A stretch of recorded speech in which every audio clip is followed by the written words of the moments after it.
Hey guys, in today's guide we're going to be covering Aatrox, the Darkened Blade. Aatrox is a bruiser who works best in the top lane for the current meta. He can be played as either AD or AP, but is usually played as AD. His role in teamfights is to initiate and burst down priority targets. Let's go ahead and jump right into his skills and passive.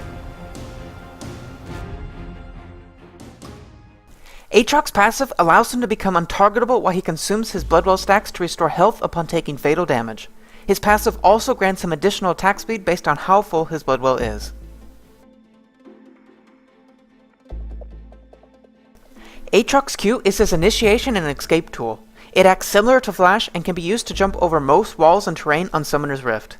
If you can land your Q directly on a target, it will also knock them up, shortly CCing them. Aatrox's W is a toggled ability. When toggled on, every third hit will do extra damage at the cost of some of his own health. When toggled off, every third attack heals Aatrox.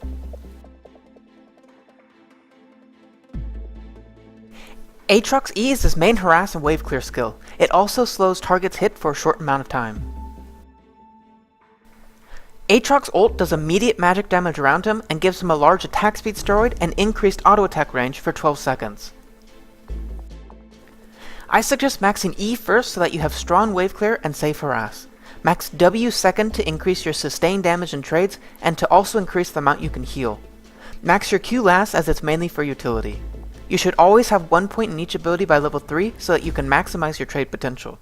If you feel like you might get ganked early on, get an early point in Q at level 2. A complete item build for AP Aatrox will look similar to this. This build focuses on survivability and burst damage, and as AP Aatrox you need to be able to burst your target down, otherwise you will struggle to get kills. As AD Aatrox, you want to focus on attack speed, resistances, and survivability for teamfights. Your job will be to dive into the enemy team and survive while doing damage. Follow this build to get a little bit of everything while keeping your survivability and damage. For Masteries, I suggest taking 21 offense and 9 defense for both AP and AD. If you need a tankier master page or want to play safer, take 21 defense and 9 offense instead. For AD Aatrox, I suggest taking attack damage marks, armor seals, magic resist glyphs, and attack damage quints. For AP, I suggest taking hybrid penetration marks, scaling health per level seals, magic resist glyphs, and ability power quints. For summoners, I recommend taking flash and ignite for aggressive laning, and flash and teleport for map pressure and presence.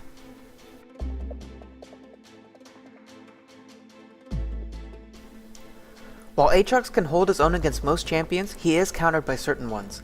Aatrox struggles against ranged champions such as Jace, Kennen, and Quinn, and also has a tough laning phase against Renekton and Darius due to their high early game damage. If you do have to play against one of these champions, you will likely have to play passive. Let your lane opponent push the wave to your tower so that you can farm under tower safely. You really can't afford to play aggressive or try to go in for CS, as if you do, they will punish you too hard for doing so.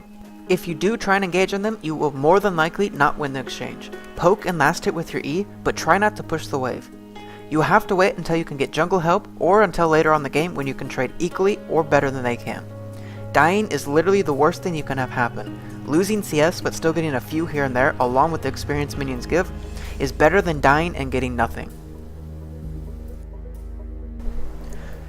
Ranged champions are able to counter Aatrox because they can apply constant pressure without letting Aatrox do anything in return. Your options against a ranged champion are to try and burst them down, or just take the harass and get as much CS as you can until you can get help, or hit a level where you can all in. If you do try to burst down the enemy champion, you have to make sure you land everything. As soon as you miss any skills and they are able to disengage, you're going to take a lot of harassment as you run away.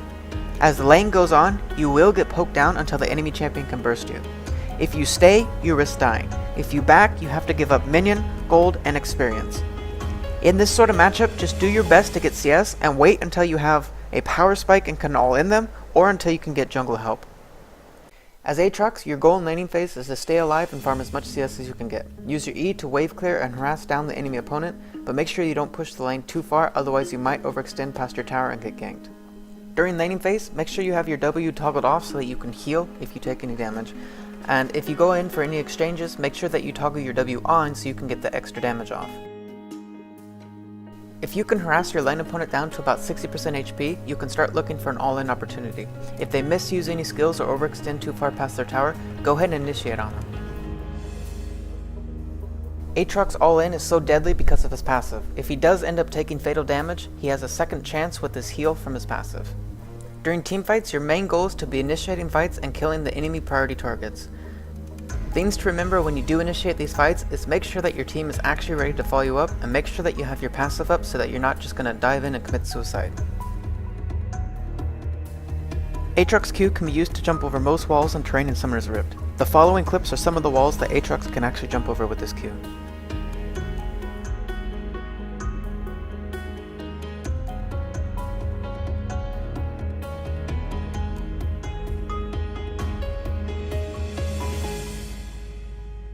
Here are a few tips and tricks for Aatrox.